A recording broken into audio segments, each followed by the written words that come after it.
assessing. Yes.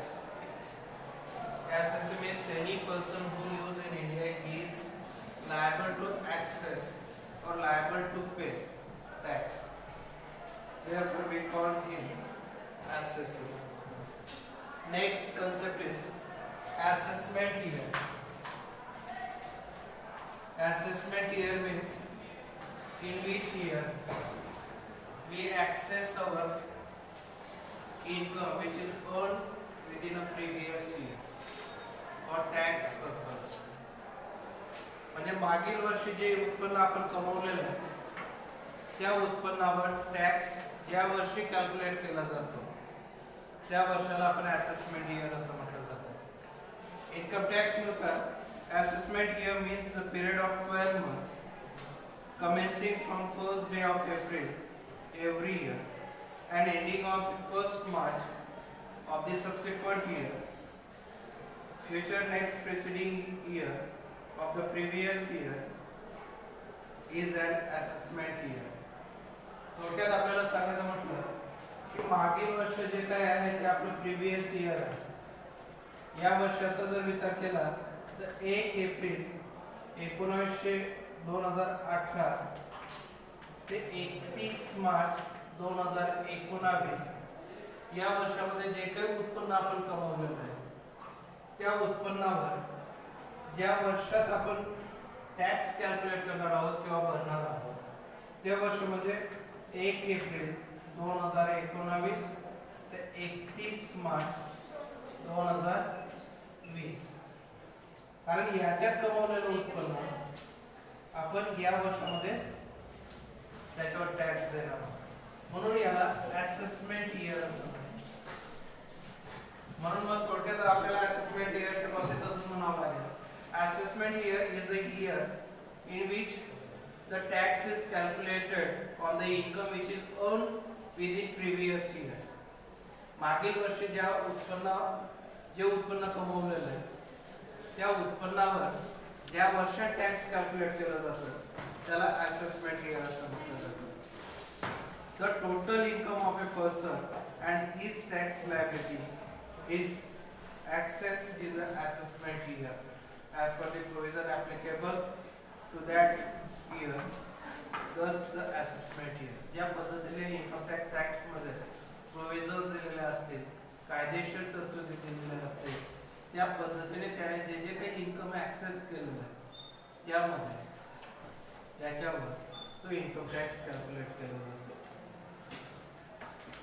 Is immediately following in which the income is subject to tax under section 2 subsection 10. Income tax कायद्याच्या कलम 2 उपकलम 10 नुसार या वर्षामध्ये income tax calculate केला जातो.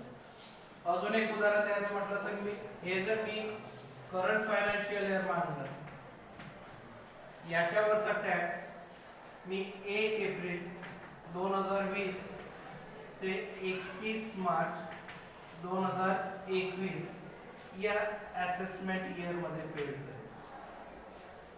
म्हणजे नेक्स्ट इयर, कारण मी आता जे काही उत्पन्न कमवणार आहे या वर्षभरामध्ये मला जे काही उत्पन्न मिळणार आहे मग ते उत्पन्न कोणत्या कालावधीतलं असेल 1 एप्रिल 19 ते 31 मार्च 20. मागचं प्रीवियस इयर कन्सिडर केलं 1 एप्रिल 2018 ते 31 मार्च 2019.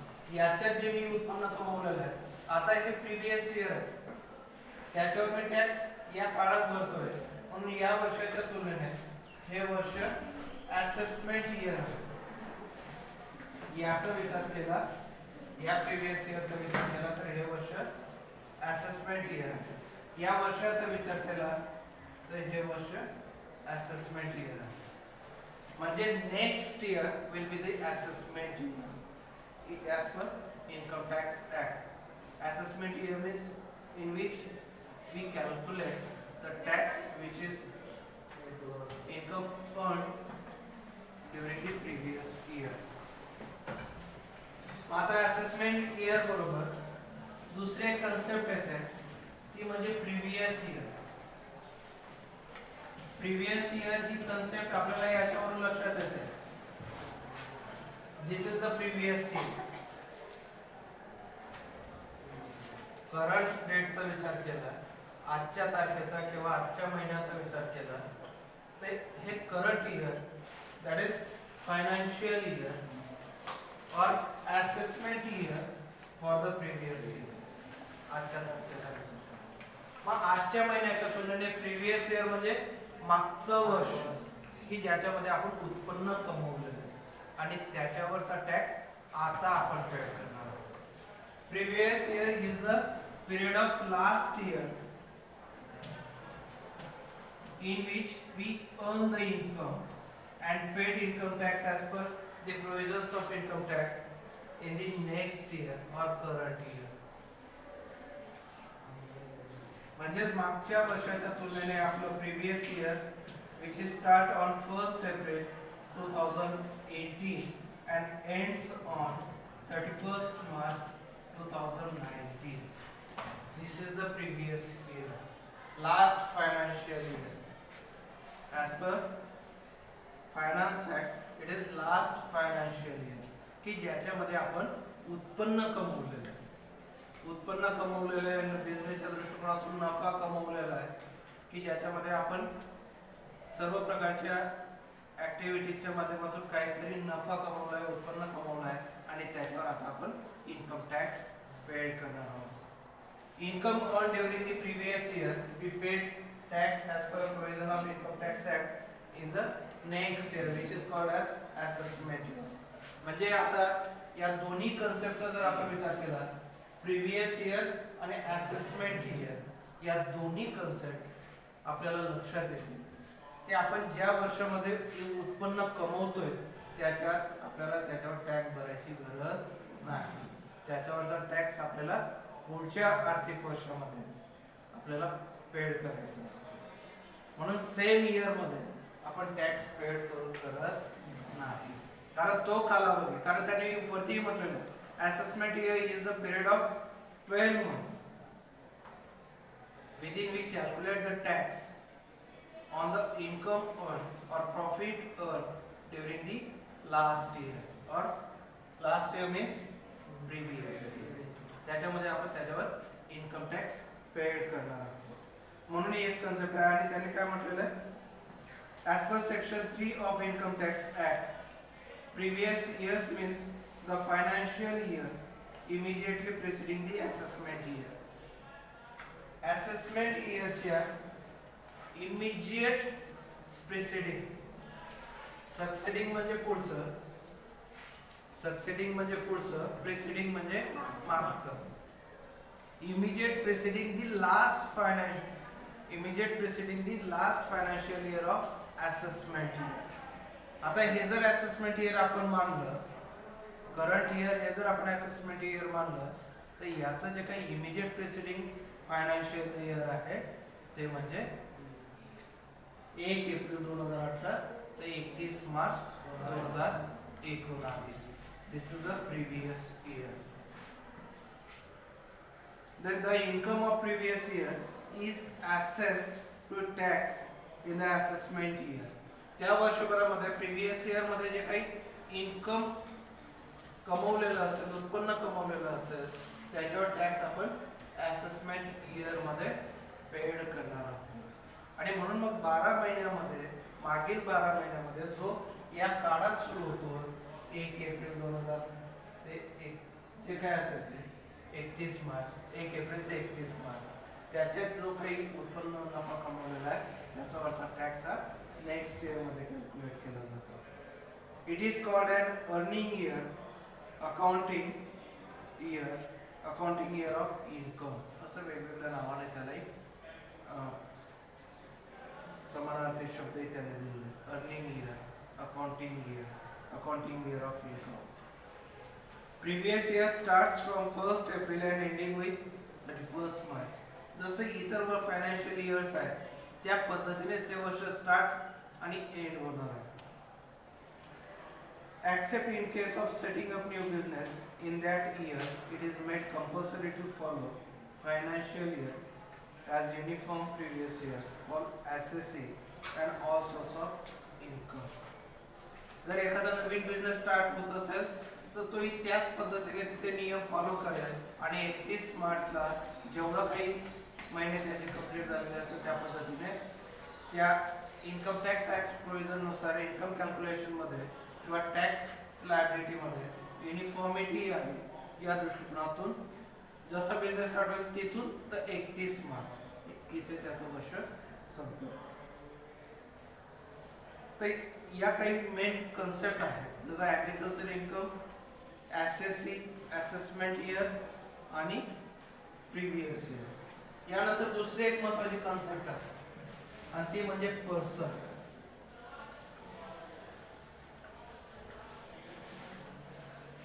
कारण पर्सनच्या बाबतीत आतापर्यंत वेगवेगळ्या सब्जेक्ट्स मध्ये वेगवेगळ्या पेपर मध्ये आपण पर्सनची संकल्पना वेगवेगळी शिकलेलो आहोत.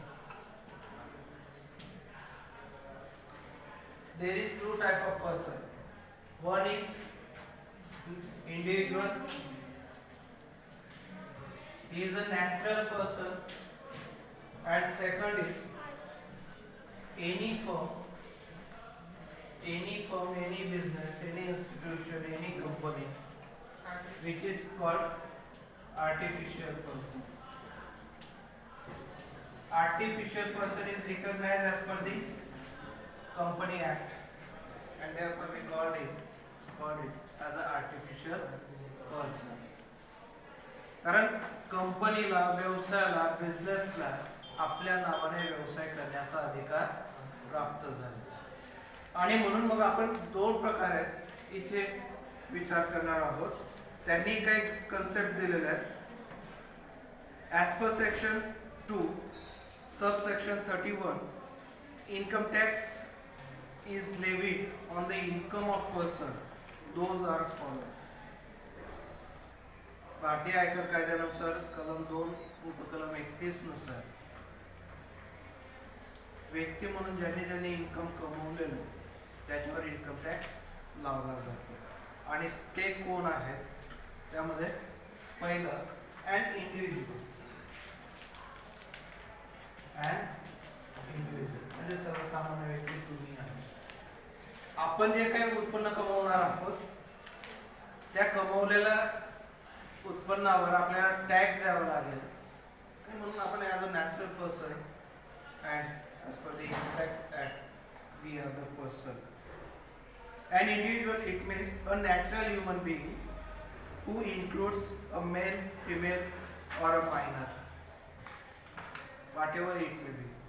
जे कोणी असेल, स्त्री असेल, पुरुष असेल किंवा एखादा लहान मुलगा असेल, तो जर कमवत असेल, is also accessible under the income tax act. कारण मागे मी उदाहरण दिलेलं होतं आणि आपण ती डेफिनेशनही पाहिली. Any person who lives in India is SSC as per income tax act.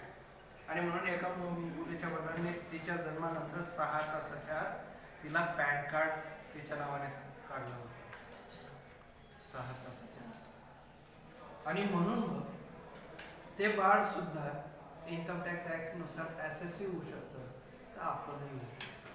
Any person who lives in India is liable to pay tax on income on within the India. Tax liability may be created or not, but you are liable to assess your income. म्हणजे तुम्ही पात्र ठरू शकता.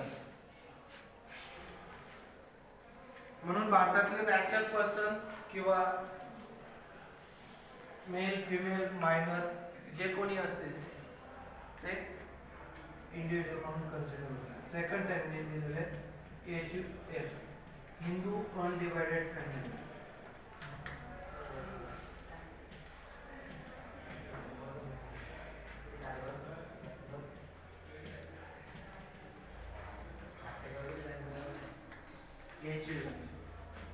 याच्यामध्ये वेगवेगळ्या संस्था, व्यवसाय याचा समावेश केलेला आहे. It means a family consists of all people from a common ancestor and include their wives and unmarried daughters. HUF संयुक्त कुटुंब आपण म्हणतो. संयुक्त कुटुंब म्हटलं की आजी आजोबांपासून किंवा काका चुलत्यांपासून सर्वजण एकत्रित राहताना दिसतात, त्याला आपण संयुक्त कुटुंब म्हणतो. पण त्या पद्धतीने ही एक कन्सेप्ट आहे. म्हणजे एचयूएफ मध्ये काही जण जर एकत्रित राहत असतील, जसं आपण इंडिव्हिज्युअलचा म्हणजे एका व्यक्तीचा स्वतंत्र विचार केला, बरोबर, तर काही ठिकाणी व्यवहार आजी आजोबा किंवा आई वडिलांच्या नावाने चालतात आणि सर्वजण एकत्रित कमवतात. Earning source of income. आता तुम्ही इन्कम टॅक्स सर्टिफिकेट आणतात, इन्कम सर्टिफिकेट आणतात, तुम्ही जर स्वतः तो फॉर्म भरलेला असेल किंवा तो फॉर्म ऑब्झर्व केलेला असेल, तर त्यावेळेस तुम्हाला परिवारामध्ये कोण कोण आहे एक पहिली माहिती विचारली जाते. परिवारामधले कोण कोण व्यक्ती उत्पन्न कमवत आहे तीही माहिती विचारली जाते. आणि ते जर उत्पन्न कमवत असतील तर किती कमवतात ही माहिती सुद्धा विचारली जाते. म्हणजे तुम्ही जर सर्व मिळून ते उत्पन्न तिथं दाखवलं, that income may be known as income of HUF. आता बहुतेक कुटुंबांमध्ये ही कंडिशन आजही आहे. काही जण नोकरी निमित्ताने कामानिमित्ताने वेगवेगळे झाले तो भाग वेगळा, पण काही जण जर आपल्याच एरियामध्ये कामाला लागलेले असतील तर ते आजही संयुक्त कुटुंब म्हणून राहतात, एकत्रित कुटुंब म्हणून राहतात आणि कमवलेलं उत्पन्न एकत्रित खर्च करतात. आणि असं जे काही कन्सोलिडेटेड इन्कम असेल, it is called income of HUF. आणि म्हणून इन्कम टॅक्स ऍक्ट नुसार तुम्ही ज्यावेळेस इन्कम सर्टिफिकेट मागायला जातात, in that case income tax act asks to income sources of the individual. त्या इंडिव्हिज्युअलचा किंवा त्या कुटुंबाचा इन्कम सोर्स काय आहे तो सर्व विचारला जातो. आणि म्हणून इथे त्यांनी आजी आजोबांपासून तर लग्न न झालेल्या मुलींपर्यंत, मुलं असतील लग्न झालं असेल तर त्यांच्या सुना सुद्धा, म्हणजे जे इथे राहणार आहेत या व्यतिरिक्त जर मुली लग्नानंतर बाहेर जाणाऱ्या असतील तर बाहेर जाईपर्यंत, लग्न होईपर्यंत या सर्वांचं एकंदरीत कमवलेलं इन्कम किंवा याचं एकत्रित राहणं म्हणजे एचयूएफ असंही आपल्याला म्हणता येईल. एक कंपनी, तिसरं एक दिलेलं त्यांनी,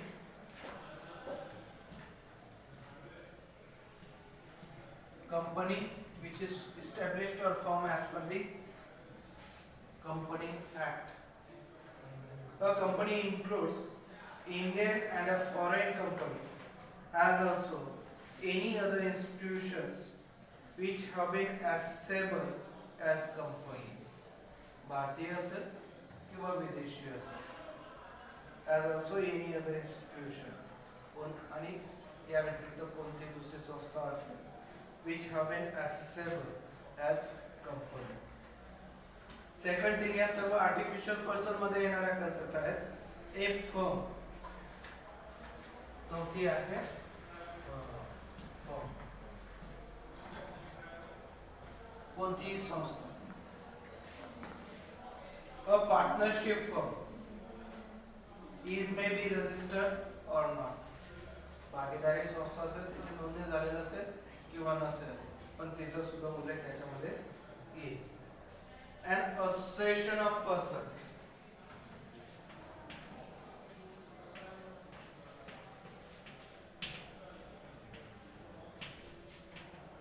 संघटना असतात वेगवेगळ्या, जसं कामगार युनियन्स आपण ज्याला म्हणतो, त्या सुद्धा जर काही डोनेशनच्या माध्यमातून पैसा कमवत असतील तर सोर्स ऑफ इन्कमच्या दृष्टिकोनातून ते टॅक्स लायबिलिटीला जबाबदार मानले जातात. When two or more persons have joined for common purpose with a view to earn an income, उत्पन्न कमवण्यासाठी त्या संघटना एकत्रित येत असतील. An income but do not constitute a partnership firm. एकत्रित आलेले उत्पन्न कमवत आहेत पण भागीदारी संस्था म्हणून त्यांनी स्थापन केलेलं नाहीये. They may assist as an association of person. एकत्रित येऊन काम करत आहेत पण संस्था म्हणून त्यांनी रजिस्ट्रेशन केलेलं नाही आणि म्हणून त्याचं इन्कम या हेडखाली, या association of person या हेडखाली कॅल्क्युलेट केलं जातं. दुसरे कन्सेप्ट आहे बॉडी ऑफ इंडिव्हिज्युअल.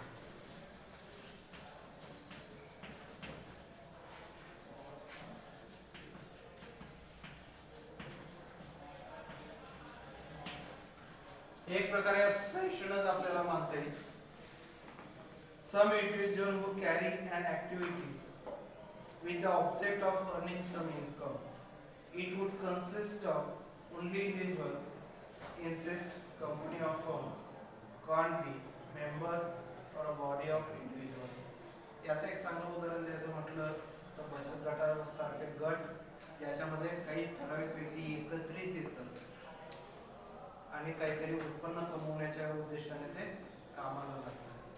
असं जर काही एखादा गट असेल तर त्या गटाने जर उत्पन्न कमवलेलं असेल आणि त्यांनी पुन्हा नोंदणी केलेलं असेल, रजिस्ट्रेशन केलेलं असेल an institution of partnership firm, they may also consider as a SSC आणि त्यांचे इन्कम सुद्धा इन्कम टॅक्स ऍक्ट नुसार कॅल्क्युलेट केलं जाऊ शकतं. नंतर आहे लोकल ऑथॉरिटी. याच्यामध्ये स्थानिक स्वराज्य संस्था येऊ शकतात.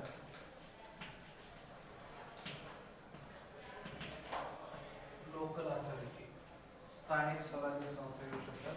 A local authority means municipal corporation or district board यांचा समावेश याच्यामध्ये होईल. आणि every artificial judicial person, every artificial judicial person कायद्याने मान्य असलेली व्यक्ती.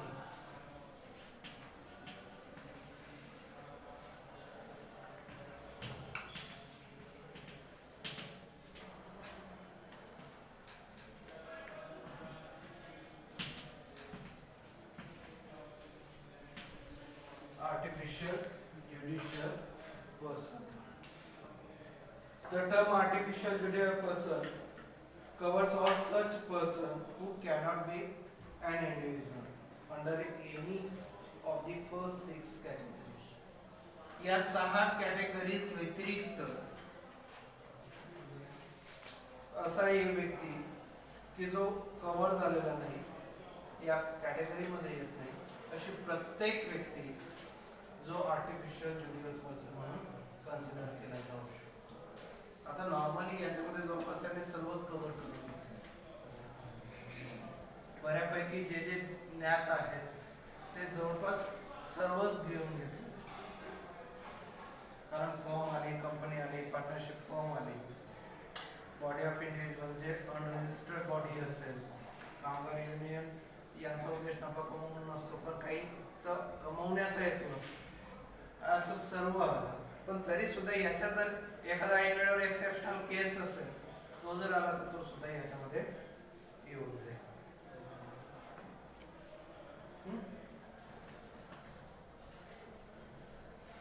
इन्कम कशाला म्हणला?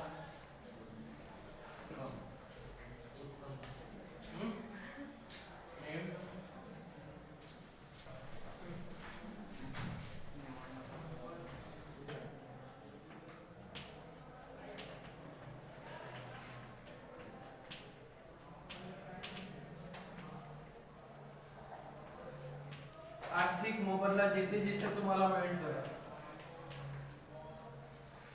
आर्थिक मोबदला तो सर्व इन्कम म्हणून आपण कन्सिडर करू शकतो. जसं तुम्हाला या इन्कम टॅक्स ऍक्ट मध्ये इन्कम फ्रॉम हाऊस प्रॉपर्टी हा एक कन्सेप्ट आहे, इन्कम फ्रॉम बिझनेस ही एक कन्सेप्ट आहे. म्हणजे थोडक्यात एक स्टुडंट म्हणून आपण किती विचार करू शकतो, एक व्यक्ती कुठून कुठून इन्कम कमवू शकतो. एक नोकरीवाला, त्याची शेती आहे, त्याचं घर आहे, त्याचा काहीतरी व्यवसाय आहे, अजून त्याने कुठेतरी गुंतवणूक करून ठेवलेली आहे, बँकेत एफडी आहे, होऊ शकतो. ज्याला आपण घरचा चांगला म्हणतो, घरचा चांगला आहे, धनदाड, अशा व्यक्तीचे अनेक व्यवसाय असू शकतात. आणि मग ही व्यक्ती नोकरदार आहे म्हणून त्याचं सर्व इन्कम येऊ शकतं. जर प्रामाणिकपणे एखाद्याने दाखवायचा विचार केला तर तो नोकरीवरचं उत्पन्न दाखवेल. शेतीवर टॅक्स जरी लागत नसला, शेतीचं उत्पन्न एक्झम्प्टेड जरी असलं तरी ते as per income tax act calculate करून दाखवणं गरजेचं आहे. कारण त्याला जर शेतीचा काही वेगळा बेनिफिट बँकिंग फायनान्शियली घ्यायचा असेल तर he must be shown his agriculture income his income statement. त्याने दाखवायला पाहिजे. त्याने शेतीमध्ये काही व्यवसाय पूरक उद्योग केलेला असेल, जोडधंदा करत असेल, त्याच्यातून नफा कमवत असेल तर ते दाखवायला पाहिजे. इन्व्हेस्टमेंट असेल तर इन्व्हेस्टमेंटवर मिळणारं जे काही व्याज असेल ते व्याज त्याने दाखवायला पाहिजे. शेअर्सवर मिळणारा लाभांश असेल तो दाखवायला पाहिजे. घर एक्स्ट्रा घर असेल त्याच्यातून त्याला घर भाडं मिळत असेल तर ते त्याने दाखवायला पाहिजे.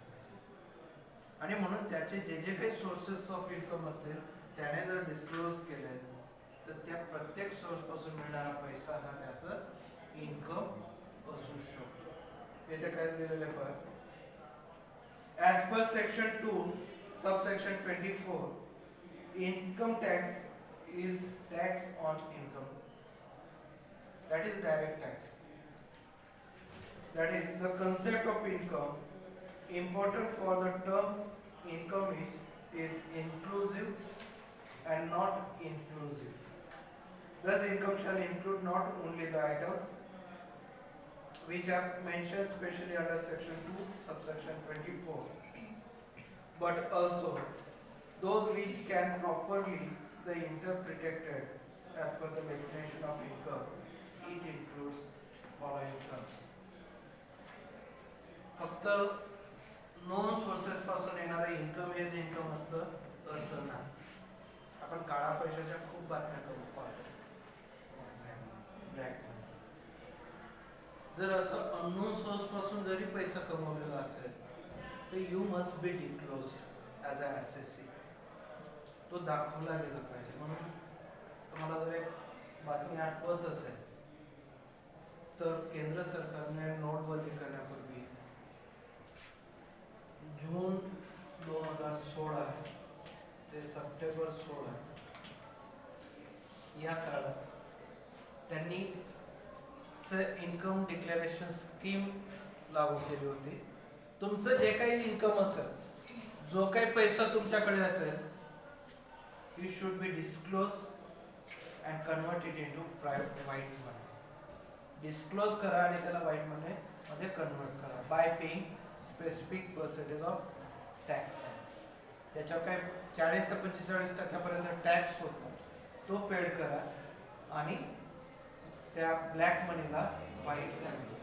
कितीतरी नेत्यांनी बिझनेसमनने त्या बेनिफिटचा फायदा घेतला, त्या स्कीमचा फायदा घेतला आणि आपला पैसा वाईट करतो. ज्यांनी नाही दाखवलं, ज्यांचा पैसा कुठे गेला, कसा गेला आपल्याला सांगता येत नाही. त्यांच्या वतीने किती लाईनीत लागले सांगता येत नाही. कारण नंतर त्या लगेचच 1 ते 1.5 महिन्यामध्ये शासनाने नोटबंदी डिक्लेअर केली. तर असं काही जे काही इन्कम कमवलेलं असेल नॉन अँड अननोन सोर्सेस पासून ते दाखवलं गेलं पाहिजे.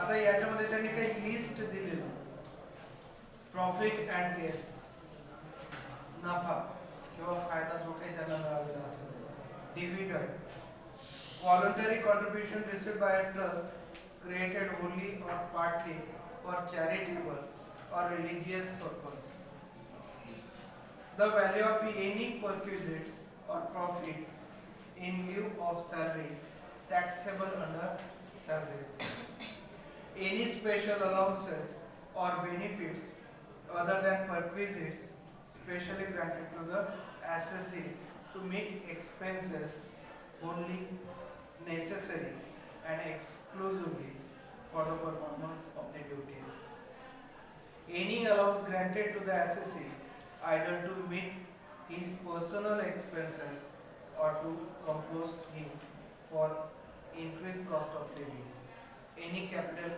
gain chargeable under section 45, any sum chargeable to income tax under section 28 or 41 or 59, any sum winning from lottery, crossword, puzzle, horse race or betting of any form of nature whatsoever. and interest, salary, bonus, commission or remuneration received by the partner for the firm. It is definite source of income or salaries, house property, profit or gain of business or profession, capital gain and income from other sources. सर्व प्रकारचे income non unknown सोर्सेसचे दिले. Unknown sources तुमच्या लक्षात आलं असेल वाटतं. लॉटरीचा उल्लेख मी केला, बेटिंगचा विचार उल्लेख केला, हॉर्स रेसिंगचा विचार केला. दिस इज द इलिगल सोर्स. काही बाबतीत तो इलिगल मानला गेला. लॉटरीला मान्यता म्हणून त्यांनी काही अननोन सोर्सेस म्हणलेले आहेत, पण काही रेसिंग तुम्हाला विशिष्ट परवाना किंवा जे काय असेल ते घेतलं गेलं पाहिजे. आता बेटिंग मध्ये काही जसं सट्टा लावणं, सट्टा हा तर इलिगल सोर्स आहे. क्रिकेट मॅच वर सट्टा लावला जातो, तो पूर्णपणे इलिगल सोर्स आहे. म्हणून जे जे मान्य आहेत ते. आता एखादा जर आपल्याकडे आखाजीला पत्त्याच्या गेम मध्ये खेळत असेल आणि जिंकत असेल जिंकतात ना,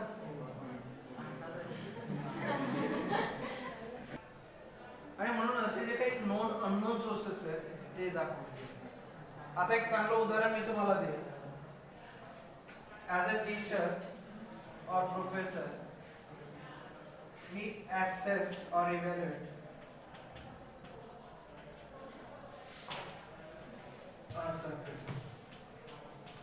आम्ही पेपर चेकिंगला जातो. पेपर चेकिंगला ज्या वेळेस जातो त्याचा मोबदला वेगळा मिळतो. काही जण महिनाभर तिथे थांबतात पेपर चेक. पहिल्या दिवसापासून तर पेपर चेकिंग संपेपर्यंत तिथे थांबतात, कारण या पगारा व्यतिरिक्त त्यांना तिथला अगोदर ज्यावेळेस मॅन्युअल पेपर चेकिंग होतं त्यावेळेस अनलिमिटेड पेपर चेक व्हायचं. अनलिमिटेड म्हणजे एक व्यक्तीला जरी 90 ची लिमिट असली तरी तो 120, 130, 140, 150 पेपर चेक करायचा आणि त्या व्यतिरिक्त मॉडरेशन करायचं. म्हणजे एक व्यक्ती कमीत कमी पर डे 2000 रुपये कमवायचे.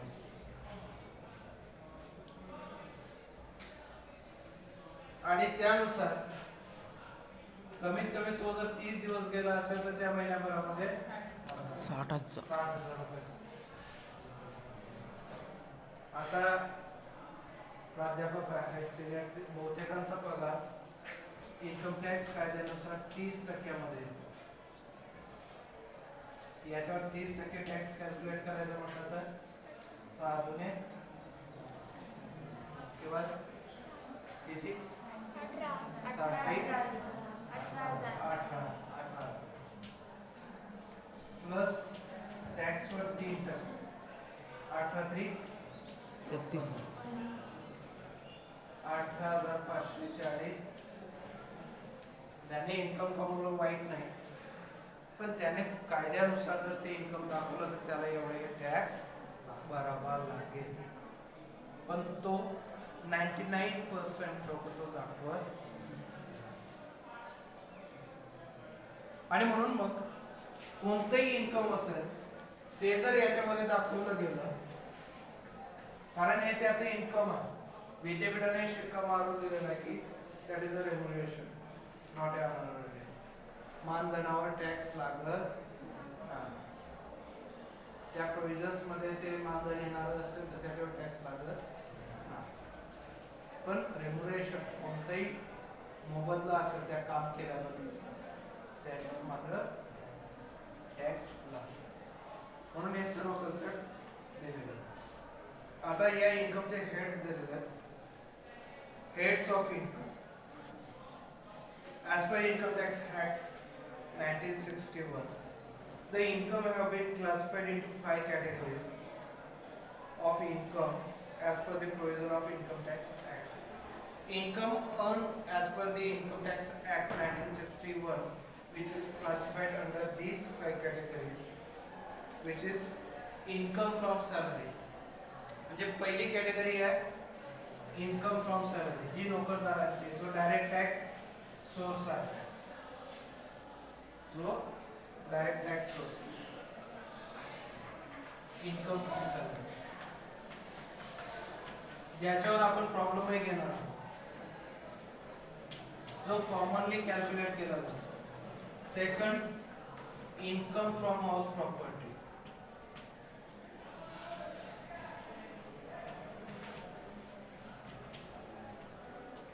Income from house property. Third, income from business of profession.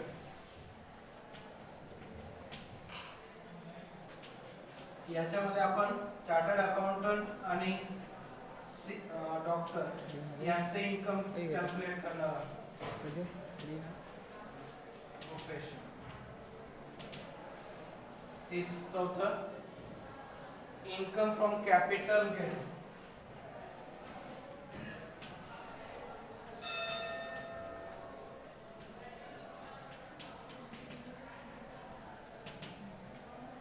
Income from capital gain and income from other sources.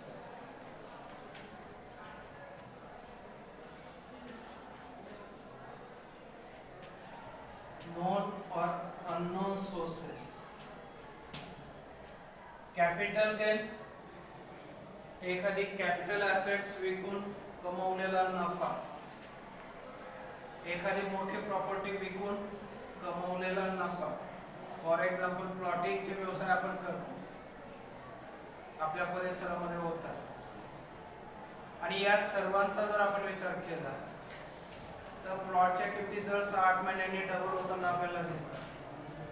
जर आपण रेग्युलर व्यवहार पाहिले तर शासन पातळीवर शासन किमतीचा विचार कोणीही करत नाही, पण अशा पद्धतीने जर व्यवहार करायचा म्हटलं तर 8-9 महिन्यामध्ये आपल्याला कितीतरी मोठा फायदा,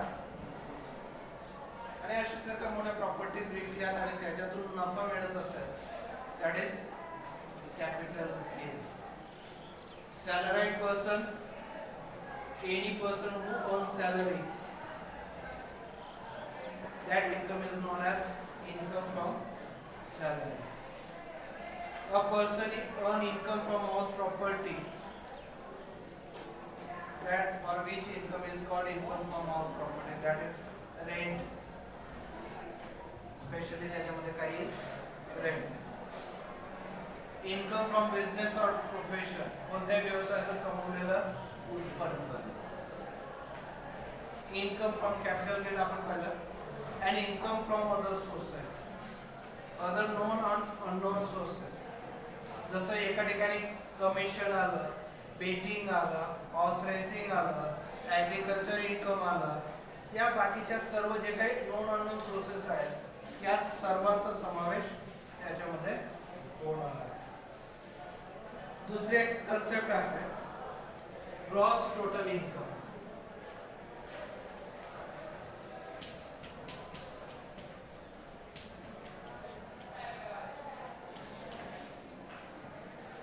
एखाद्या सॅलराइड पर्सनचा जर विचार केला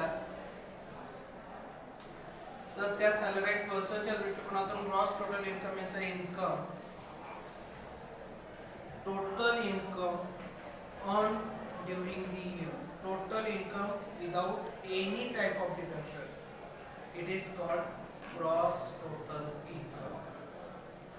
Total income without any type of deduction is called gross total income.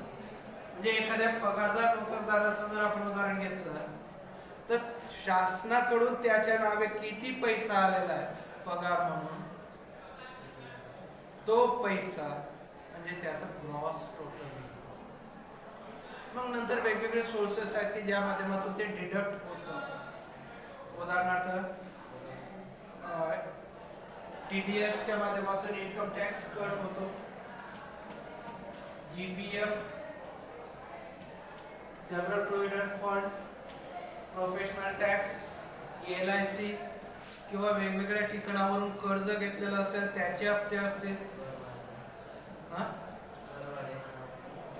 जे काय असेल ते जे पगारातून कट होणारे आयटम्स आहेत याच्यामध्ये income tax, TDS, GPF, professional tax, वेगवेगळे EMI, कर्जाचे हप्ते, हे सर्व वजा केल्यानंतर जे काही इन्कम मिळतं ते आहे नेट इन्कम टॅक्स या इन्कमवर कॅल्क्युलेट केलं ग्रॉस टोटल इन्कम. त्यांनी काय दिलेलं हो, gross total income is the total income computed in accordance with the provision of Income Tax Act before making any deduction under section 80. section 80 नुसार काही deductions होतात तेव्हा ते इन्कम त्यानुसार कॅल्क्युलेट केलं जातं. अंडर सेक्शन 80 नुसार कॅल्क्युलेट केलं जातं. कोणत्याही प्रकारची वजावट न करता त्याने जे काही टोटल इन्कम अर्न केलेलं आहे, कमवलेलं आहे, ते ग्रॉस टोटल इन्कम. आणि त्या ग्रॉस टोटल इन्कमला इन्कम टॅक्स कायद्यानुसार 80 नुसार मान्यता किंवा 80 नुसार ते टोटल इन्कम मानलं जातं. Under the income tax act there are various types of tax on income. Liable to tax is called heads of income. वेगवेगळ्या पद्धतीने वेगवेगळ्या प्रकारचे टॅक्सेस त्याच्यावर लायबल आहे आणि एकंदरीत मग त्याला हेड्स ऑफ इन्कम असे म्हणतात. जे काही तो उत्पन्न कमवत असेल त्याचं जर सेग्रिगेशन किंवा डिवायडेशन आपण केलं, क्लासिफिकेशन केलं, तर प्रत्येकावर वेगवेगळ्या प्रकारचा टॅक्स. काहींवर लागत नाही, काहींवर थोडा जास्त लागतो. त्याचं सेग्रिगेशन करणं सुद्धा गरजेचं. जसं मी मागे उल्लेख केला की नोकरदार आहे पण तो शेती सांभाळतो आणि त्याचं उत्पन्न त्याच्यात कन्सिडर केलं जातं. त्याला जर त्याच्या हेड्स ऑफ इन्कम नुसार त्याला सेग्रिगेट केलं, डिवाइड केलं, तर त्याचं इन्कम फ्रॉम ॲग्रिकल्चर सोर्सवर टॅक्स लागणार नाही. जसं मी ऑनररियम सांगितलं, काही ऑनररियमवर टॅक्स लागत नाही, मानधन त्याच्यावर टॅक्स लागत नाही. पण रेम्युनरेशन आहे, मोबदला आहे, एक काम केल्याच्या बदल्यात दुसरा मोबदला त्याला मिळतो, असे जे काही सेग्रिगेशन्स केलेले इन्कमचं त्याला हेड्स ऑफ इन्कम असं म्हणतात. While calculating the taxable income under each head, after providing necessary deduction under that heads make the total of different heads the income arises is called total gross total income. वेगवेगळ्या माध्यमातून वेगवेगळ्या पद्धतीने जे काही deductions असतात, जे काही sources त्याने दाखवलेले असतील त्या पद्धतीने त्याचं क्लासिफिकेशन करून डिडक्शन्स देऊन त्याचं टोटल इन्कम काढलं जातं. Charge of income tax. आता इन्कम टॅक्स चार्ज करायचं म्हटलं तर एक साधं तुम्हाला सॅलरीड पर्सनचं मी उदाहरण देतो. मी मागे तुम्हाला एक उदाहरण दिलेलं होतं.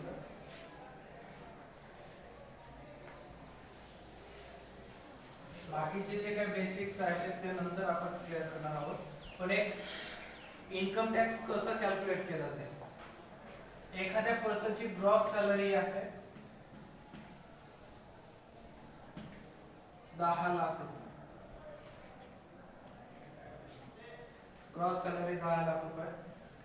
याच्यातून दरवर्षी जाणारा प्रोफेशनल टॅक्स आहे 2,500 रुपये. आता स्टँडर्ड डिडक्शन आलेलं आहे. अगोदर HRA म्हणून होता TRA तो माफ व्हायचा. आता स्टँडर्ड डिडक्शन आहे 40 ते 50 हजार आलेलं आहे.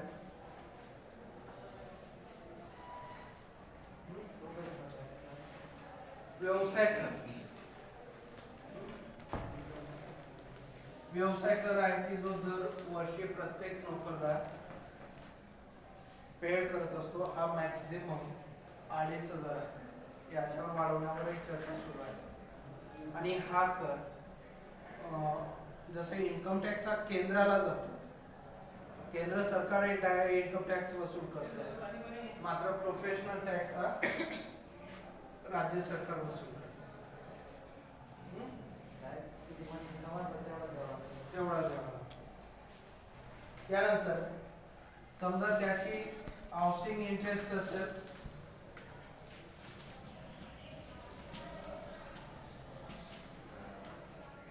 मॅक्झिमम, आता या कायद्यानुसार 3.5 लाखापर्यंत मर्यादा आणलेली आहे, पण आपण मागच्या कायद्यानुसार त्याचं 2 लाख रुपये कन्सिडर करू.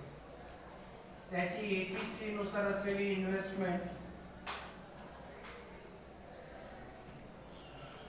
1,50,000 कन्सिडर करू आणि मग ATD किंवा डोनेशन ATG हे वेगवेगळे डिडक्शन्स होऊ शकतात. मग याच्यावर जर आपल्याला इन्कम टॅक्स कॅल्क्युलेट करायचा म्हटलं तर आपण कसं करणार? स्टँडर्ड डिडक्शन हे राहू आपण.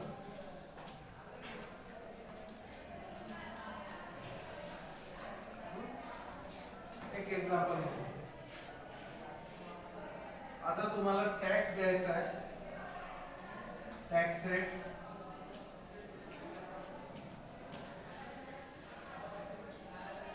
up to rupees 2,50,000 नाही, कोणताही टॅक्स नाही.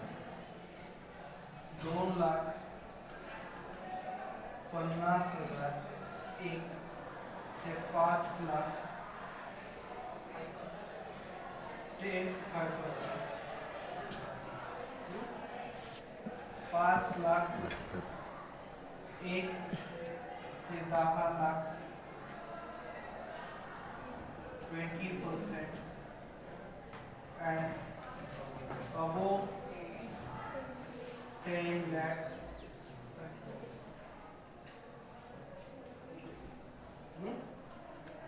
130% plus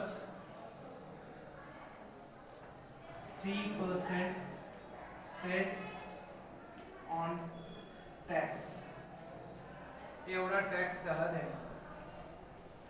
इन्व्हेस्टमेंट वजावट करत असताना वरून खाली यायचं, टॅक्स कॅल्क्युलेट करताना खालून वर जायचं. म्हणजे आता याचे इन्कम 10 लाख रुपये आहे.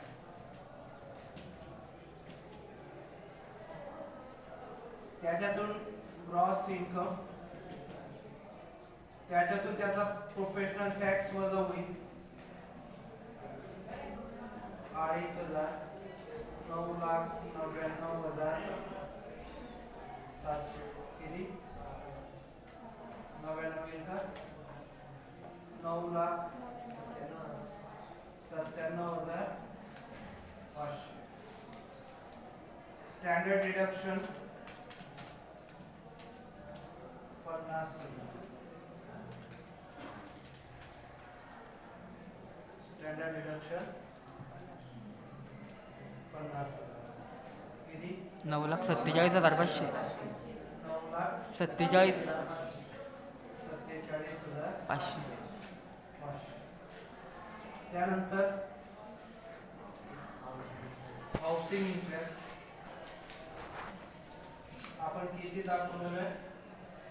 2 लाख. किती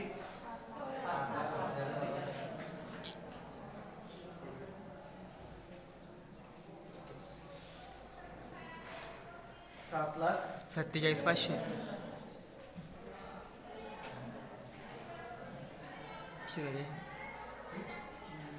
म्हणजे याची वजावट केली 7,47,500.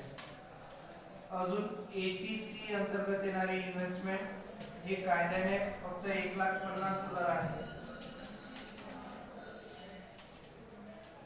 आता किती 5,97,500. हे त्याचं टॅक्सेबल इन्कम असू शकते. म्हणजे कुठून कुठपर्यंत आणलं आपण त्याला 10 वरून एवढं इन्कम वेगवेगळ्या वजावटी खाली वजा होऊ शकतं. म्हणून आपण त्याला हेड्स ऑफ इन्कम मध्ये सेग्रिगेट केलं गेलेलं आहे, त्याचं डिवायडेशन केलेलं आहे. आणि म्हणून मग 10 लाखावरून आपण त्याला 5,97,000 आणलं. मग आता याचं क्लासिफिकेशन. आता त्याचा टोटल इन्कम बघू 5 लाख आहे. ही जर रक्कम 5 लाखाच्या आत येऊन गेली असती तर त्याची टॅक्स लायबिलिटी 0 राहिली असते आजच्या इन्कम टॅक्स ऍक्टनुसार. त्याची tax liability 0. Round figure 5 lakh जरी ते इन्कम आलं असतं तरी त्याची टॅक्स लायबिलिटी ही 0 राहिली असते. पण 5 लाख एक जरी झालं तरी त्याला 12,500 रुपये टॅक्स भरावा लागतो. 1 रुपया वाढल्यामुळे त्याचं 12,500 रुपये त्याला पेड करतात. आता याच्यावर टॅक्स कसं देणार? अप टू रुपीज 2,50,000 नी 2,50,000 टोटल इन्कम त्याचं किती आहे? Taxable income 5,97,500. 5,97,500. 500.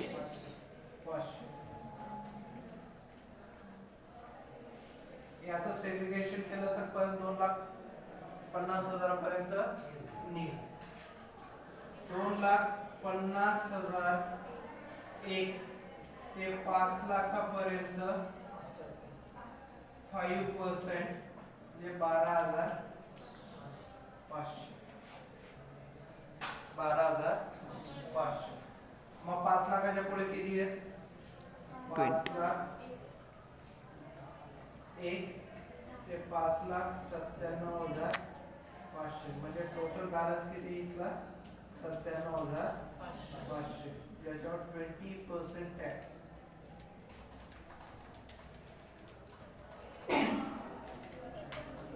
$19,500.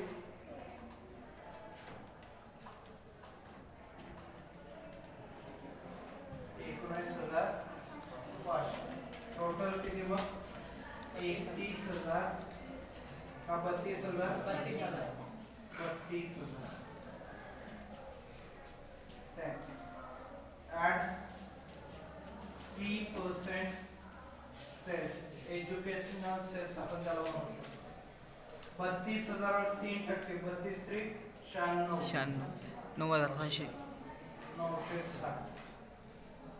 32,960 ही त्याची टॅक्स लायबिलिटी होऊ शकते.